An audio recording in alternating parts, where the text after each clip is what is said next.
நம்ம வாழ்க்கையில நாம எடுக்கிற முடிவுகளுக்கு சக்தி இருக்கா இல்ல எல்லாமே ஏற்கனவே எழுதி வச்சபடி தான் நடக்குதா? நம்ம எல்லாருக்குமே வர்ற ஒரு கேள்விதான் இது. ஆனா இதுக்கு சித்தர் இடைக்காடர்கிட்ட ஒரு ஆச்சரியமான ரகசியம் இருக்கு. வாங்க அத பத்தி தான் இன்னைக்கு பார்க்க போறோம். ஆயிரக்கணக்கான வருஷமா மனுஷங்க கேட்டுக்கிட்டே இருக்கிற ஒரு கேள்வி இது. நம்ம தலைவிதி ஏற்கனவே எழுதப்பட்ட ஒரு புத்தகமா? நாம வெறும் கதாபாத்திரங்களா? சித்தர் இடைக்காடரோட பார்வை இந்த கேள்விக்கு ஒரு சுப்பண்ணி புதிய கோணத்தை காட்டுது.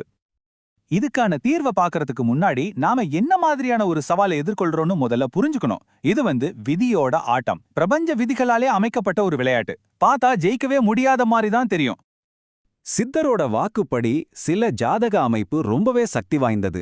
அதுல ஒண்ணுதான் இந்த ராகு கேது அச்சு. நிழல் கிரகங்களான ராகுவும் கேதுவும் உங்க ஜாதகத்துல 1க்கு 7ல, அதாவது நேருக்கு நேரா உட்கார்ந்திருந்தா அது சாதாரண விஷயம் இல்ல. படைப்பு கடவுளான பிரம்மனே உங்க வாழ்க்கைக்கான தீர்ப்பை எழுதிட்டாருன்னு அர்த்தம். அந்த தீர்ப்பு என்னன்னா, வாழ்க்கை முழுக்க போராட்டம்தான். அந்த தீர்ப்போட தாக்கம் எந்த அளவுக்கு இருக்கும்னு நினைக்கிறீங்க? சித்தர் ரொம்ப எளிமையா ஆனா ஆழமா சொல்றாரு. வாழ்க்கை முழுவதுமே கஷ்டம். இது ஏதோ கொஞ்ச நாள் வர பிரச்சனை இல்ல. வாழ்க்கை முழுக்க தொடரக்கூடிய ஒரு போராட்டம். சரி, அப்போ முக்கியமான கேள்வி இதுதான். நாம வழக்கமா செய்யற பரிகாரங்கள், பூஜைகள்லாம் இதுக்கு வேலை செய்யாதா? இந்த மூலத்தோடபடி பெரும்பாலும் அது வீணாந்தான். மக்கள் ஜாதகத்தை தூக்கிக்கிட்டு பல இடங்களுக்கு ஓடுறாங்க, ஆனா பலன் கிடைக்கிறதில்ல. அப்போ இந்த ஆட்டத்தை எப்படிதான் ஜெயிக்கிறது?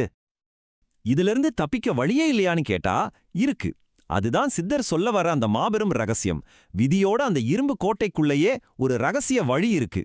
அதுதான் பல குரல்களின் சக்தி. ஒரு கிரகத்தோட கடுமையான தாக்கத்தை ஒரே ஒரு ஆள் மட்டும் ஜெயிக்கணும்னா என்ன பண்ணணும் தெரியுமா? ஒரு மந்திரத்தை 100 கோடி தடவை சொல்லணும். ஆமா, 1 பில்லியன் முறை. யோசிச்சு பாருங்க, இது ஒரே ஜென்மத்துல ஒரு மனுஷனால சாத்தியமே இல்லாத ஒரு விஷயம். இங்கதான் அந்த ரகசியத்தோட திறவுகோலே இருக்கு. கூட்டு பிரார்த்தனை. அதோட சக்தி அபாரமானது. கணக்கு ரொம்ப சிம்பிள். நீங்க தனியா ஒரு தடவை சொன்னா அது ஒரு முறை. ஆனா உங்க கூட சேர்ந்த 1000 பேர் ஒரே நேரத்துல சொன்னா அதே 1000 தடவை சொன்னதுக்கு சமம். இதுதான் கிரகங்களோட ஆட்டத்தை ஜெயிக்கிற ஒரு குறுக்கு வழி. இது ஏதோ வெறும் தியரி மட்டும் இல்ல, இது நிஜமாவே நடந்திருக்கு. இத நிரூபிக்க ஒரு அற்புதமான புராண கதையே இருக்கு. வாங்க அத பார்க்கலாம். இந்த கதையில வர்ற அருணகிரிநாதரோட பயணம் உண்மையிலேயே நம்ப முடியாதது. தன்னோட விதியை நொந்து தற்கொலை வரைக்கும் போறாரு. ஆனா அங்க முருகனே வந்து அவரை காப்பாத்தி திருப்புகழ்ங்கிற ஒரு மந்திர பாடலை கொடுக்கறாரு. அந்த பாடலை பாடி அருணகிரிநாதர் தன்னோட விதியை மாத்த முயற்சி பண்றாரு. இத பார்த்து படைப்பு கடவுளான பிரம்மனுக்கே கோபம் வந்துருது. நான் எழுதின விதியை மாத்திரியான்னு சண்டைக்கு வர்றாரு. ஆனா அப்போ 4 பெருமக்கள் சேர்ந்து முருகனோட நின்னு பிரம்மனையே எதிர்க்கிறாங்க. அவங்களோட அந்த கூட்டு பக்திக்கு முன்னாடி பிரம்மனால நிக்க முடியல. அவருக்கு தலைவலி வந்து அந்த இடத்த விட்டே ஓடிட்டாருன்னு கதை சொல்லுது. பிரம்மனை எதிர்த்து நின்னப்போ அவங்க சொன்ன பதில் இதுதான் அவங்களோட கேடயம். இந்த சக்தியெல்லாம் எங்களோடதில்ல, எங்க விதியை எழுதின ஒன்ன விட பெரியவனான அந்த ஈசனே எங்களை இயக்குறான், அதனாலதான் பாடுறோம்னு சொல்றாங்க. அப்போ அருணகிரிநாதரோட கதை நமக்கு என்ன சொல்லுது? விதிங்கிறது ஒரு பாறை மாதிரி கெட்டியானதில்ல, அது ஒரு ஆறு மாதிரி. பக்தியோட சக்தியை ஒன்னு சேரும்போது அந்த ஆற்றோட போக்கையே மாற்றி அமைக்க முடியும். விதியை நிச்சயம் எதிர்க்க முடியும். சரி, இந்த கதையெல்லாம் கேட்க நல்லதான் இருக்கு. ஆனா இன்னைக்கு இருக்கிற நமக்கு இது எப்படி உதவும்? சித்தர் விதியை மாற்றக்கூடிய சக்தி வாய்ந்த சில இடங்களையும் நமக்கு காட்டுறார். வாங்க அந்த புனிதமான போர்க்களங்கள் எங்க இருக்குன்னு பாப்போம். சித்தர் குறிப்பா 3 இடங்களை சொல்றாரு.